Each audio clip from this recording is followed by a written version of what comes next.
আপনাদের বাড়িতে যদি কোনো বাচ্চা থেকে থাকে তাহলে এই রেসিপিটি বা আমার এই ভিডিওটি দেখতে পারেন। তো এই রেসিপিটা কিন্তু বাচ্চাদের বেশ পছন্দের একটি রেসিপি, কারণ আজকে আমি বানিয়েছি চকলেটি ফ্লেভারের প্যানকেক, মিনি প্যানকেক। তো আশা করি আপনাদের ভালো লাগবে। রেসিপিটি প্রথম থেকে শেষ পর্যন্ত দেখতে থাকুন, আশা করি সব কিছু বুঝতে পারবেন। আর দেখুন রেসিপিটি কতটা স্পঞ্জিভাবে তৈরি হয়েছে আর ভীষণই সফটও হয়েছে। তো সব কিছুই কিন্তু খুব সহজ করে দেখিয়েছি, আর এটা বানাতে কিন্তু সেভাবে সময়ও লাগে না, ওই 1 থেকে 1.5 মিনিটের মধ্যে তৈরি হয়ে যায় ওই ব্যাটারটাকে তৈরি করে নেওয়ার পর। আমি সে কথাই বলছি। তো মোটামুটি সব কিছু আপনাদের ভালো লাগবে, আর যদি ভালো লাগে তাহলে আমার ভিডিওতে একটা লাইক দেবেন। নতুন কেউ হয়ে থাকলে অবশ্যই আমার চ্যানেলটিকে সাবস্ক্রাইব করে নেবেন, আর পাশে থাকা যে বেল আইকনটা থাকে ওটাতে প্রেস করতে ভুলবেন না। তো এইভাবে কাজগুলো করে নেবেন। আর হ্যাঁ, যদি ভালো লাগে এই রেসিপিটি তাহলে একটা কমেন্ট করে জানাবেন। তো অবশ্যই এই কাজগুলো করবেন। তার আগে নমস্কার, কেমন আছেন সবাই? আশা করি ভালো আছেন। শুভ্র শান্তি ব্লগে আপনাদের সবাইকে স্বাগত জানাই, আমি শান্তি। তাহলে চলুন এই রেসিপিটি শুরু করে দিই। তো এখানে আমি কি করেছি, 2টো ডিম নিয়েছিলাম, তো ওটা আমি দেখাতেই ভুলে গেছি। তো প্রতিদিন মোটামুটি এটা আমার সঙ্গে হচ্ছে যে কোনো না কোনো একটা পার্ট আমার স্কিপ হয়ে যাচ্ছে। তো ওটাই হয়েছে, 2টো ডিম নিয়েছিলাম, ওটাকে ফাটিয়ে নিয়েছি। নেওয়ার পর আমি কি করেছি, চিনির গুঁড়ো নিয়েছি, দেখতেই পাচ্ছেন। তো 1 কাপের কাছাকাছি আমি গুঁড়োটাকে নিয়েছি। তো এই গুঁড়োটা কিন্তু আমার আগে থেকে করা ছিল, যার কারণে এইভাবে দুলা দুলা পাকিয়ে গিয়েছে। তো আজকে এই চিনিটাকে মেশাতে গিয়ে আমি একটা জিনিস যেটা বুঝলাম, যদি এই গুঁড়ো চিনির বদলে গোটা চিনি নেওয়া যায় না, যে কোনো কেক কিন্তু ভালোভাবে তৈরি হবে। তো আপনারা বলবেন যে এতদিন বলে এসছেন যে গুঁড়ো চিনিটা নিলে তাড়াতাড়ি হবে, সব কিছু হবে, তাহলে আজকে কেন গোটা চিনির কথাই বলছেন? কেন বলছি শুনুন। এই চিনিটাকে মেশাতে গিয়ে আমার অনেকটা সময় লেগেছে, যার কারণে কিন্তু দেখুন এই ফেনার সৃষ্টিটা হয়েছে।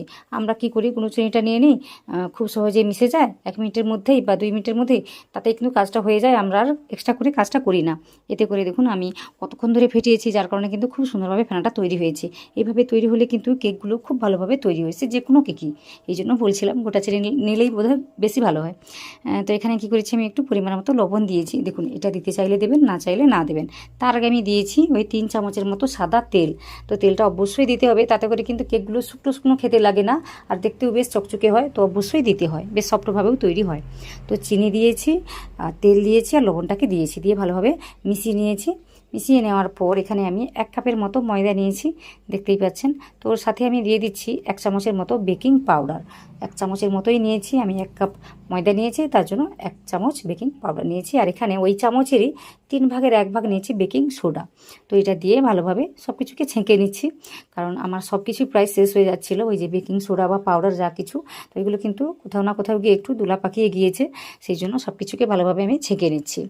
তো দেখুন এভাবে কাজটিকে করে নিলে কিন্তু কেকটাও ভালোভাবে তৈরি হয়, সেই জন্য এইভাবে ছেঁকে নিলে ভালো। তো করে নিয়েছি। সাথে সাথে আমি কি করেছি, একটু কি বলবো, চকলেটি ফ্লেভারের বানাবো বলে আমি কোকোয়া পাউডার নিয়েছি। দেখুন এটাও আমার শেষ হয়ে এসেছে। তো মোটামুটি সব কিছু প্রায় শেষ। তো ভাবলাম আপনাদের সাথে এই জিনিসটা শেয়ার করে ফেলি। তো দেখুন মোটামুটি 3 চামচের মতো কোকোয়া পাউডারটা আমি নিয়েছি, যতটা ছিল আমি ততটাই দিয়েছি।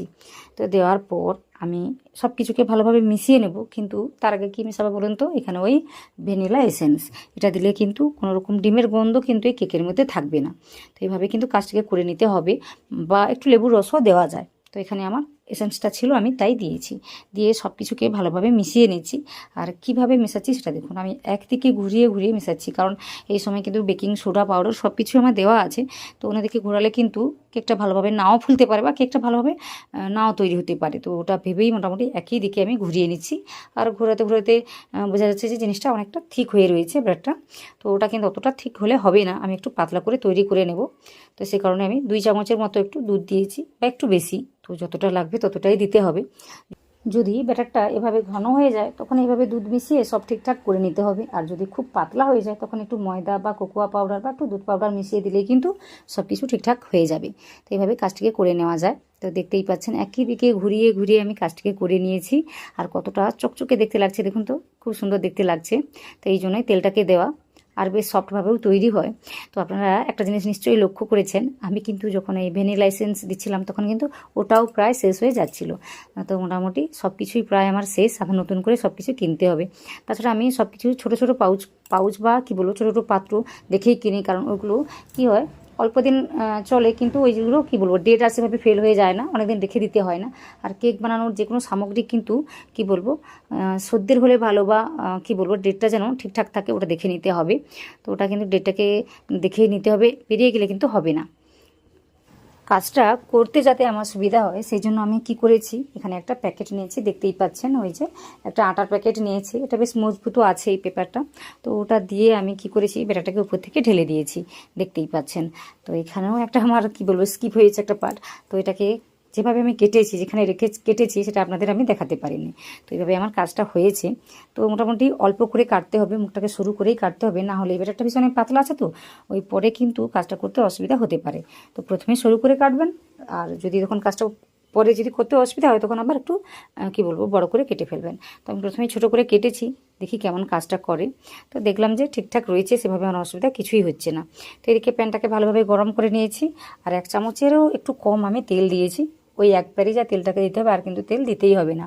আর এই রেসিপিটা কিন্তু যে কোনো কড়াইতে খুব সহজভাবে তৈরি করে নেওয়া যায়। তো আপনাদের আমি এটাতে করে তো দেখিয়ে দিচ্ছি, পরে আমি আর একটা কী বলবো তাওয়াতে তৈরি করছি, লোহার তাওয়া, তো ওটাতেও আমি দেখিয়ে দেবো কীভাবে কী করতে হয় বা কীভাবে তৈরি হচ্ছে। তো এখানে দেখুন মোটামুটি গ্যাসের ফ্লেমটাকে লো রেখেই কাজটিকে করতে হবে। তো এইভাবে দিয়ে মোটামুটি তো শেপগুলো যেমন পারবেন তেমনভাবেই দেবেন। তো এখানে মোটামুটি আমি এখন গুল করতে পারছি না, কিন্তু পরের যে কী বলবো কেকগুলো বেশ গুলভাবেই আমি দিয়েছি। সে যাই হোক, কতটা সুন্দরভাবে দেখতে লাগছে এখন। তো এটাকে ঢেকে আমি রেখে দেবো এই মাত্র 1 থেকে 1.5 মিনিটের জন্য। তো প্রথমে যেহেতু আমি বানাচ্ছি সেজন্য আমি 1.5 মিনিটের জন্য রেখেছি। রেখে আপনাদের আমি দেখাচ্ছি, দেখুন কত সুন্দরভাবে ফুলেছে। তো দেখুন কেকগুলো দেখে বোঝাই যাচ্ছে যে হয়ে গিয়েছে, কিন্তু আমি যে অ্যাঙ্গেলে দাঁড়িয়েছিলাম সেখান থেকে আমার মনে হচ্ছিল কেকগুলো হয়তো একটু কাঁচা আছে, সেজন্য আমি কি করেছি একটু উল্টে দিয়েছিলাম। তো আমি হাত দিয়ে তো দেখিনি, সেজন্য বুঝতে পারিনি, কিন্তু বিশ্বাস করুন কেকগুলো কিন্তু এখনই হয়ে গিয়েছে। তাও আমি এভাবে কাজটি করেছি, আপনারা কিন্তু একটু হাত দিয়ে চেক করে নেবেন, তাতেই কিন্তু বোঝা যায় খুব সুন্দরভাবে। তো এটা আমার বুঝতে ভুল হয়েছে। তো একই রকমভাবে আমি কাজটি করেছি, আর কখন গিয়ে আমি বুঝতে পেরেছি তো সেটাও বুঝতে পারবেন, ভিডিওটি দেখুন। তো এর পরের বেসটা আমি যেটা বানাবো সেটাতেই আমি বুঝতে পেরেছি। তো দেখুন, আশা করি আপনাদের সব কিছু কী বলবো ভালো লাগবে বা বুঝতে পারবেন সব কিছু। তো দেখুন এটা কিন্তু দেখে বোঝা যাচ্ছিলো যে হয়ে গিয়েছে, তাও যে কেন আমি উল্টিয়ে আবার করতে গেলাম আমি জানি না। তো যেহেতু তাওয়াতে বানাচ্ছি, দেখুন নিচে একটু লেগে গিয়েছে ওই মাঝখানটা, আর কিন্তু কোনোটাও লেগে যায়নি দেখুন। আর এটাতে কী বলবো সব থেকে ভালোভাবেই তৈরি হচ্ছে। তো 1 চামচের একটু কম আমি তেলটাকে দিয়ে লাগিয়ে দিয়েছিলাম, তারপরে লো ফ্লেমে রেখেই আমি কাজটি করেছি। খুব সহজে উঠে আসছে দেখুন, কোনো রকম অসুবিধা কিছুই হচ্ছে না। তো মোটামুটি সেটাকে আমি নামিয়ে নেব। তো এইগুলোকে আমি এখন নামিয়ে নিচ্ছি। তো এর পরের যে ব্যাচগুলো আমি বানাবো দেখতেই পাবেন কত সুন্দরভাবে তৈরি হবে, সব কিছু কিন্তু আপনারা বুঝতে পারবেন এই ভিডিওটি দেখে। তো দেখুন এই চকলেটি ফ্লেভারের যে কোনো কেকের রেসিপি কিন্তু বাচ্চাদের ভীষণই পছন্দ হয়। এইভাবে কিন্তু বাচ্চাদের বানিয়ে দিলে বাচ্চারা বেশ মজা করেই খাবে। তো ভিডিওটি দেখুন, আপনাদের কাজে কিন্তু আসবেই আসবে। তো এখানে আমি কি করেছি আবার নতুন করে দিচ্ছি, একই রকমভাবেই দিচ্ছি। দেখুন এই শেপগুলো কিন্তু খুব ভালোভাবে দেওয়া যাচ্ছে। তো পরে পরে যখন আমি এভাবে কাজটি করছি দেখলাম যে পরে পরে আমি ভালোভাবেই দিতে পারছি, তো বা করতে পারছি। তো এভাবে কিন্তু কাজটি হয়ে যায়, সেভাবে কিছু অসুবিধার হয় না। তাছাড়া আপনি ম্যানেজ করতে পারবেন কীভাবে কী করে দিতে হবে, তো সেভাবে কিন্তু অসুবিধা হবে না আপনার, আশা করি। তো এইভাবে মোটামুটি সবকটা কেক আমি এইভাবে দিয়ে ফেলেছি, বা ব্যাটারটাকে পুরোটাই আমি দিয়ে ফেলেছি। বাকি যে ব্যাটারটা রয়েছে আবার একই রকমভাবে আমি ফিল করে নেব, নেওয়ার পর একই রকমভাবে কাজটি করে নেব। তো দেখুন আপনাদের কাছে কোনো কিছু লুকানোর কিছুই নেই। তো প্রথমবারে যে ভিডিওটি আপনাদের দেখিয়েছি ওটা কিন্তু আমি কেটে দিতে পারতাম, তাও আপনাদের আমি দেখালাম, কারণ আপনাদের কাছে লুকানোর আমার কিছুই নেই। সব কিছুই আশা করি আপনারা বুঝতে পেরেছেন, বা ভুল হলে আপনারা কি করবেন সেটাও আপনারা বুঝতে পেরেছেন। তো এভাবে কিন্তু কাজটিকে করে নিতে পারেন। তো দেখুন এখানেও আমি উল্টে দিচ্ছিলাম, তারপর যখন আমি হাতটাকে লাগিয়ে দেখলাম যে সুন্দরভাবে হয়ে গিয়েছে, তারপর কিন্তু আর আমি উল্টাতে গেলাম না। তো দেখুন কত সুন্দরভাবে হয়ে গিয়েছে। তো আমি কি করেছি, ওই যে উল্টে দিয়েছিলাম যে কেকটাকে, ওটাকেও আমি নামিয়ে নিয়েছি। তো এইভাবে কিন্তু কাজটিকে করে নেওয়া যায়। তো খুব সহজ একটি রেসিপি, সেভাবে কষ্টও লাগে না, মাত্র 1 মিনিটের মতো সময় লাগে। এতে করেই কিন্তু এত সুন্দর একটা রেসিপি তৈরি করে নেওয়া যায়। তো বুঝতে পেরেছেন কত সহজ রেসিপি। তো একই রকমভাবে আমি কাজটি করে নিয়েছি, আর এইভাবে করে নেওয়ার কারণে উপরে দেখতে এত সুন্দরভাবে দেখতে লাগছে যে আপনাদের আমি কি বলবো। তো দেখুন হাতে কিন্তু একটুও লাগছে না, ওটাই আপনাদের আমি দেখাচ্ছি। তো প্রথমবারে কিন্তু আমি ভুলটা করে ফেলেছিলাম, তো ভুল কিছু না, তো এইভাবে করে নেওয়াও যায়। তো এইভাবে হলে দেখতে ভালো লাগে, আর কিছুই না। তো 1 মিনিটের মতো সময়টা লাগে মাত্র। তো এখানে দেখুন আমি একটা ক্রিম বানিয়েছি, এটা কোনো রকম বাজার থেকে কেনা ক্রিম কিছুই না, আমার বাড়িতে ছানা ছিল ওটা দিয়েই বানিয়েছি।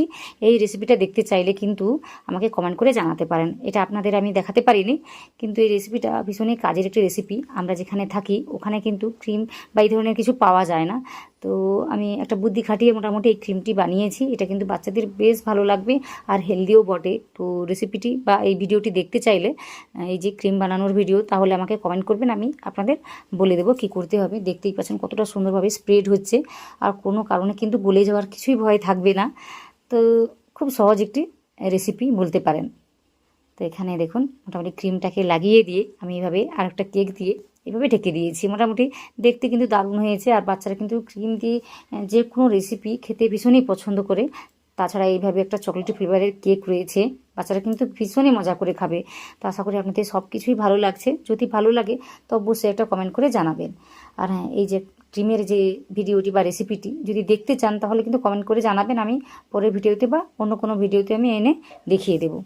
আর এটা বানাতে সেভাবে সময়ও লাগে না, সেভাবে পরিশ্রম কিছুই লাগে না, সস্তায় আপনি অনেক কিছু বানিয়ে নিতে পারবেন। তাছাড়া এই ক্রিমের স্বাদ আর বাজার থেকে কিনা যে ক্রিম হয় তার স্বাদ কিন্তু কাছাকাছি একই রকম, যার কারণে কিন্তু বাচ্চারা একটুও বুঝতে পারবে না, খুব কি বলবো ভালোভাবেই চেটেপুটেই খাবে, কোনো রকম অসুবিধা কিছুই হবে না। আর কেকগুলো দেখুন কতটা সফটভাবে তৈরি হয়েছে, ভীষণ স্পঞ্জিভাবে তৈরি হয়েছে। আমি বলেছিলাম না, একটু ভালো করে মেশালেই কিন্তু খুব সুন্দরভাবে কেকগুলো তৈরি হয়। তো দেখতেই পাচ্ছেন কত সুন্দরভাবে তৈরি হয়েছে। আর দেখুন এটা আমি কেটে দেখাচ্ছি, আর ক্রিমটা কত সুন্দরভাবে দেখতে লাগছে একবার বলুন। খুব সহজে হয়ে যায়, বিশ্বাস করুন। আপনারা যদি কমেন্ট করে জানান তাহলে কিন্তু আমি অবশ্যই এই ভিডিওটি আনবো। তো ওটা আজকে আমি শ্যুট করিনি, কিন্তু পরে কিন্তু আপনাদের বানিয়ে আমি দেখাতে পারি যদি আপনারা দেখতে চান তাহলে।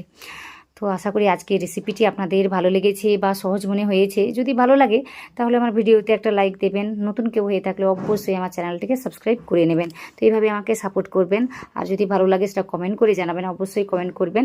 আর কোনো ধরনের রেসিপি দেখতে চাইলে সেটাও কিন্তু কমেন্ট করে জানাবেন, তাহলে আমার ভীষণই ভালো লাগবে। আশা করি আজকের এই সহজ রেসিপি বা এই ভিডিওটি আপনারা সম্পূর্ণ দেখেছেন, ওই প্রথম থেকে শেষ পর্যন্ত। আপনারা যারা দেখেছেন আপনাদের সবাইকে অনেক অনেক অনেক ধন্যবাদ জানাই।